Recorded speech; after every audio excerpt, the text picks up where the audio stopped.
That was a long month, and yet I didn't watch that many queer films in June. That was a bit disappointing of me. I don't know. For once, I decided to actually utilize Pride Month to, watch queer cinema or cinema that featured queer characters or was created by queer people.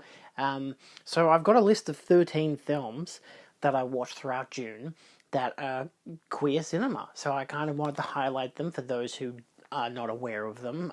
Try to stipulate the elements of them that are queer, just in case it's not obvious as to why they are queer. Nevertheless, I'm not going to rank them or anything. I'm just going to say what they are, give a brief review, and star rating, and move on. Because I also touch on these in just my what I watched in a month video, but not everyone's going to watch that. It's a long video.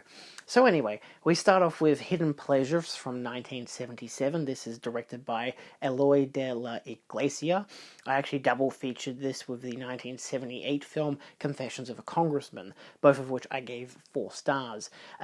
These are Spanish cinema. They're directed by a openly queer director in a it's called post-Franco era, post-dictatorship era, noteworthy. And they showcase, queer storylines, hidden pleasures, most obviously because their main character is an older queer gentleman, and Confessions of a Congressman is a guy who is actually bi. But again, he, married to his wife, but also likes a younger guy and whatever, and how it could interfere with his political career. Both of which very interesting and showcased on the Uranian Dreams, 2 homosexual films by Eloy de la Iglesia, by Altered Innocence, I believe it is. I did a Blu-ray review on it recently, so yeah, anyway, I recommend them. They're good. Very interesting. I then watched the 2005 film Brokeback Mountain, which I had never seen before. I gave it 4.5 stars. I've had the Blu-ray for maybe a year or 2 now. It's always been one of those infamous movies as, this is the movie about the gay cowboys. It is, and then everyone else is there as well. Did you know Anne Hathaway was in this movie? She is incredible in it. Great cast, great female cast. Who'd have fucking thought it? I've always known this as hey, this is the gay cowboy movie. And, I mean, it is. It's the gay cowboy movie. But also just, it's a really good drama. It's a lot more subtle in what it's talking about with certain elements. I don't know, it just captures a type of queer relationship that I didn't expect to see in cinema in a way, because again, I'm so used to cliche versions of queer cinema and queer relationships, which sucks. I hate that that I haven't even openly gone out to seek out more queer narratives that showcase different kinds of storylines and different kinds of characters that don't always end in the queer person being the villain or them dying at the end, which is always the cliche. This does have the dying in the end cliche, though, so, but nevertheless, very well performed by Jake Gyllenhaal and, of course, Heath Ledger. Michelle Williams is also in it. She's fucking great. Linda Cardellini. The female cast. Insane. Then I watched Debs from 2004. This is a film by Angela Robinson. I actually watched this on the Criterion channel, because it was in the queer section. I'm thinking, what the fuck does Debs have to do with queer cinema? I'd never seen it. I'm alright, we'll watch it. And, I mean, it's pretty obvious the main hero girl falls in love with the main female villain. The female villain, basically, portrayed by Jordana Brewster. Insane that she's just the villain in this, but Sarah Foster, I think because it's American, it's probably Sarah, is our lead character. They've only got one name. It's not a film that I particularly liked. I gave it 2 stars. That's a huge no-no, apparently, in the queer community. A lot of queer people just fucking love this film. Raging 5 stars on Letterboxd from a lot of queer, just people in general, people who love queer cinema. And I'm look, maybe ironically, the queer part was the best part about it. The relationships that the girls had was great. It was actually a really nice lesbian relationship, and it was the best part of the movie. Everything else around it was fucking crap. It looks like shit. It's just really badly written and directed. I didn't like it that much. I only liked that storyline, which was the main plot of the fucking movie. but I'm like, the rest of it just didn't work. I didn't care for the spy stuff. I don't know why they're dressed like overly sexualized schoolgirls. I think it's meant to be ironic, and I know that they're like 19, so it's legal if you perv on them kind of deal. Like, it feels like it's a commentary on the male gaze whilst also just being spy kids at the same time, and I'm like, you gotta pick a lane, guys. Are we commentary? Are we doing a commentary, or are we also just advocating for kids? Because only boys are gonna watch this. I don't know if young girls are gonna watch this. I'd hope that young girls would watch this. So I don't really think that it was my lane kind of film, but I just didn't like the filmmaking behind it. So yeah, I feel like that's gonna upset some people. But just like, that's just how it was. It just didn't click for me. I wasn't there with it. I think even in my review, did I even say anything noteworthy in the review? The rom-com core of the film was good. I like how it is basically feels like a PG film, but then they're very explicit about how these two girls are fucking. They've got like glittery handcuffs as well, which is great. But yeah, I said this did remind me of the live-action Kim Possible film, but in the equally worst way possible, with its tone, attempts at action, and spy stuff. None of the crime scenes felt like they had weight. It was all played for the romance, and everything just felt like staging to get to those scenes. Like, the film was too focused on the romance stuff to actually make anything else comprehensible. If it was shot differently with better production design, for example, a woman who talks to herself in a mirror, but all you can see is the potted plant and the reflection, you can't actually see her. And if it was edited better, it could have at least been a bit more bearable. Yet I'm pretty sure the director also edited the film. She wrote it. It's based on a short film that she did. It's got a cult status, very much so, because it was hated when it first came out by general audiences, but it found its queer fan base, and that's cool. But it's just, I can't watch this even ironically, because I don't think I'm meant to watch this ironically. I think you're meant to take it as it is, because the film is being ironic. So, yeah, it just wasn't great. But the director had done Herbie Fully Loaded, which I did grow up watching, so this isn't my first rodeo of this director. I can't say I dislike that film, because I haven't seen it since I was 6 or 7, so, But yeah, I wish I enjoyed this more, but its visual style and attempts at comedy gave me a headache. Maybe it's meant to look and feel like a TV movie or some Disney Channel original film, because that's the vibe I got from it. It's funny, but not in a good way. I feel bad by saying that, but at the same time, that's why I gave it 2 stars. Anyway, let's move on. We then, at the Cinemaniacs, which is a film group I'm part of, very queer society in general, we showcased the Greg Araki Teen Apocalypse trilogy. This was presented by my dear friend Rob. Good friend Rob. There's a link down below to the Patreon for the Cinemaniacs if you want to see his elongated talk about queer cinema. Very good. I know, because I was there and I filmed it. But yeah, he did a whole hour-long talk before showcasing these 3 films at the Astor, which was wonderful to see. So shout out to Rob, you're great.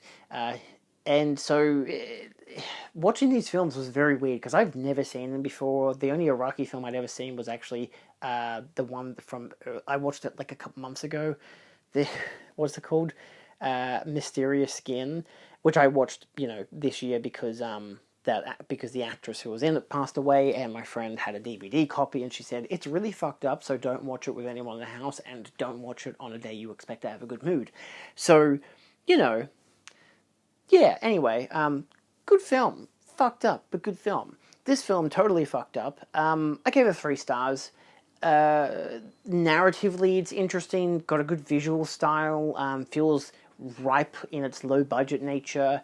I enjoyed a lot of elements to it, but it wasn't it gained on this captivation of me as it went along, but also it kind of started to feel its runtime despite only being 79 minutes. These are not long films. All 3 of the trilogy are 79 to 86 minutes, which is crazy. It hits you with a real humdinger at the end, which I wasn't fond of, which is great, because the Doom Generation totally makes that worthwhile. It's not a related trilogy, it's just thematic, and there's a lot of the same cast. So, yeah, very interesting, very 90s. As someone who was born in 98, can't say it's my style, but at the same time, very interesting to broaden your horizons and watch something like this. It's a very interesting film. Following, of course, with the Doom Generation from 95, so 2 years later, same director, of course, incredible cast. Rose McGowan is fucking amazing. James Duval is in all three of these films, and he's really fucking interesting. Like, I love how he plays a different character in each one. Like, in such different ways, not just a different name. He actually plays different types of people, which is great. I gave this film 4 stars. Visually, it's like, holy shit. It's insanely cartoonish and works so well on so many levels. My biggest dislike of the film is literally just the last couple minutes. I think most people are pretty similar on that tone. Everything works really well, has the same kind of setup, payoff, and go ahead, setup, payoff, go ahead, because someone recognizes the girl, thinks they're his ex, whatever, then a crime happens and they have to run away. And that just keeps on repeating itself until the last time it happens, where it leads to something brutal and visceral and disgusting and extremely violent, and there's no catharsis from it. So I can't say I love the ending of it, but everything else before the last 10 minutes is fucking great. Maybe before the last 5 minutes is fucking great. So, yeah. Anyway, I didn't actually watch Nowhere until later in the month, because we had the triple feature, but it was started at 7:30. It was late, so me and my friend were tired, and I had to drive her home. So we went home because I knew that Nowhere was on the Criterion channel, so I watched that later. So I'll talk about that last. Yeah, talk about it last, because it's the last film I watched. I'm doing this in order of how I watched this in a month. Anyway, I then watched Queer, the Luca Guadagnino film from 2024. This is a 138-minute long film. I gave it 3.5 stars. It's very weird because it's meant to be. It's written by the same guy who wrote Naked Lunch, the Cronenberg film, the book, of course. Firstly, this was a book as well, that was adapted by Guadagnino. I love Guadagnino's films. I don't think this is his weakest. I think it's just because narratively it's so weird. Because again, the guy who wrote the book, if I probably go to crew, I imagine, William S. Burroughs, fucking nut job, that's for sure. It's a very interesting film.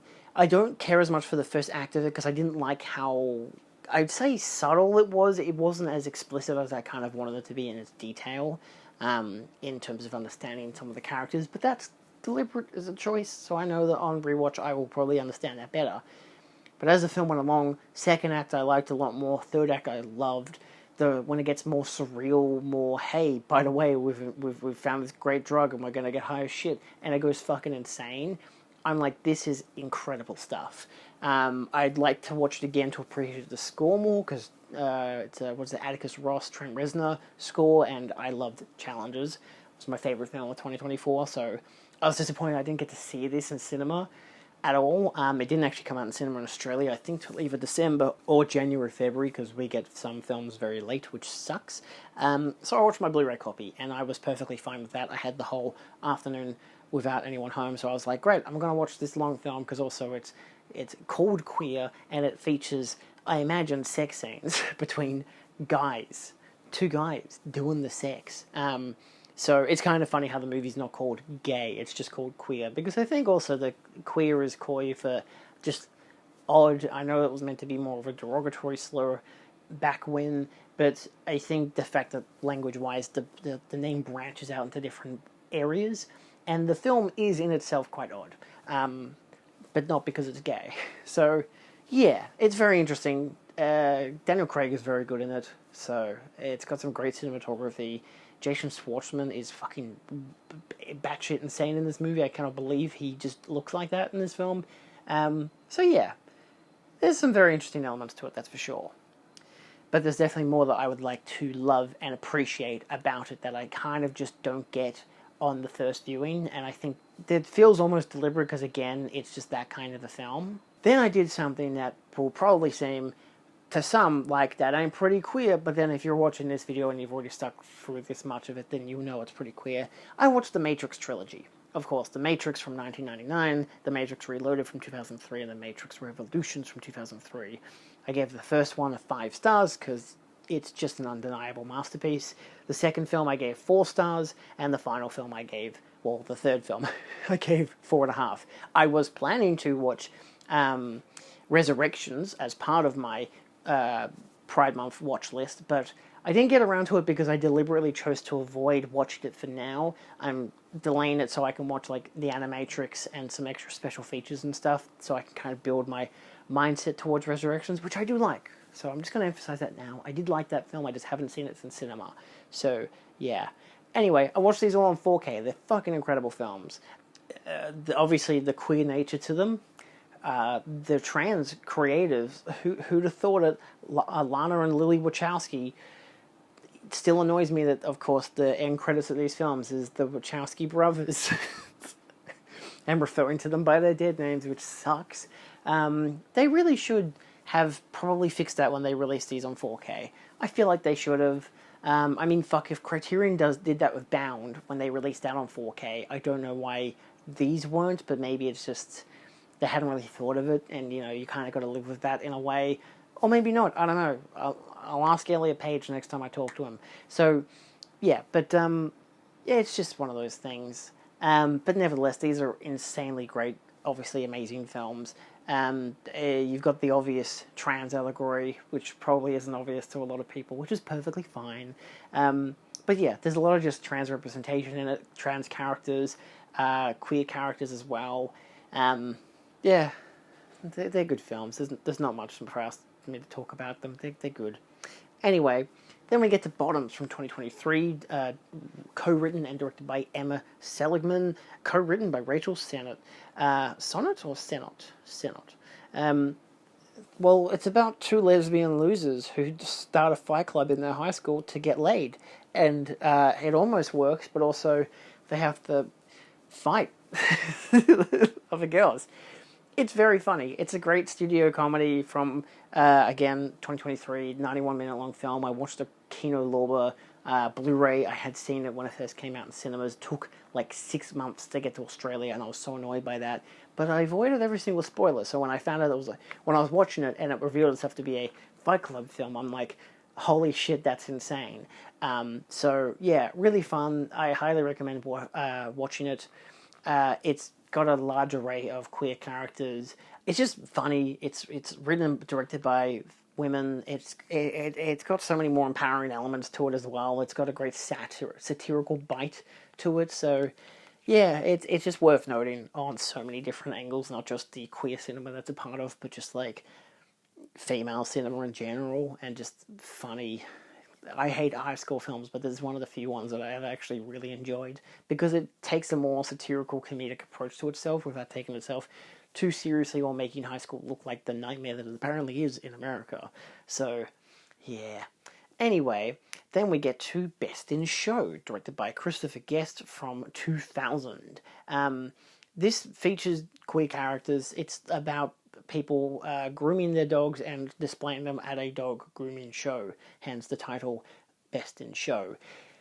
Very drop dead gorgeous, but not as good, but still very funny. Got some great characters to it. It doesn't go over the top with its like antics on the whole dog grooming element, which I feel like it could have. Again, Drop Dead Gorgeous did, and that was a lot better for it. Two of the lead characters are openly gay. You've got who are they? Michael McKean's character, and shit, where the fuck's the other guy gone? Very strange, I can't find the other guy. But nevertheless, you've got two queer guys, one of whom is very flamboyant, the other one who's a lot more reserved, and eventually you get two queer women. So, of course, Jennifer Coolidge's character and Jane Lynch's character. So, queer characters. Yay, we love it. And it doesn't feel too cliche, like little bits here and there, but still, representation should be taken as representation anyway. So I'll take it as a plus. And it's a studio comedy from the 2000s. So at least none of them die at the end. They don't win, but they don't die. Anyway, and then to end the month, we had Nowhere. Again, the Greg Araki film from 1997, which I gave 3.5 stars. This film is very sexually and gender fluid throughout the whole entire runtime. I don't think it's not as explicitly, I'd say, gay at least as the other two films were. Even like Doom Generation isn't as explicitly. It's more it gets there as it goes along. It's much more bisexual in its own nature. But again, it's Gregor Araki. I feel like that's just enough of a staple. Again, like the Matrix films with the Wachowskis, it's pretty queer. So yeah, I don't know if you have seen the Doom the teen apocalypse trilogy, then you know what I'm talking about. And if you haven't, I highly recommend seeking them out. They're very interesting films. Nowhere, I think, is my middle place of the two, because again, whilst I think the first one, Totally Fucked Up, is a lot more amateur in how it's made by design, and Doom Generation feels a lot more cinematic and like an opus, and the ending just, ugh. This is a sweet spot in the middle where it has the pluses and minuses of, like, it's got the kind of creative energy of Totally Fucked Up, but also in like kind of that 90s teen kind of mentality as well, that nihilism in it as well. But then it also has the really fucked up stuff that both films feature more so as well. So there's abuse and other sexual assault and drug use and all kinds of stuff. It's like a Linklater film if it was heavy.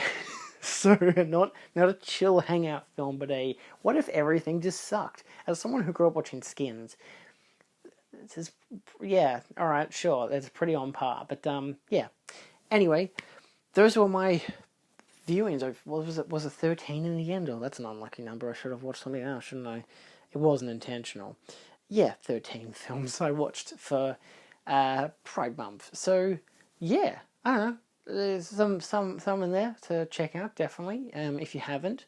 And yeah, I'd say give me some suggestions for more queer cinema, because just because it's July doesn't mean I can't just like branch out and watch other queer cinema. Fuck, I'm still gonna go around and finish up the Matrix films as it goes. I'm just waiting for a couple to come in the mail.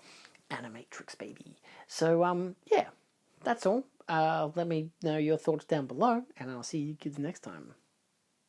Adios.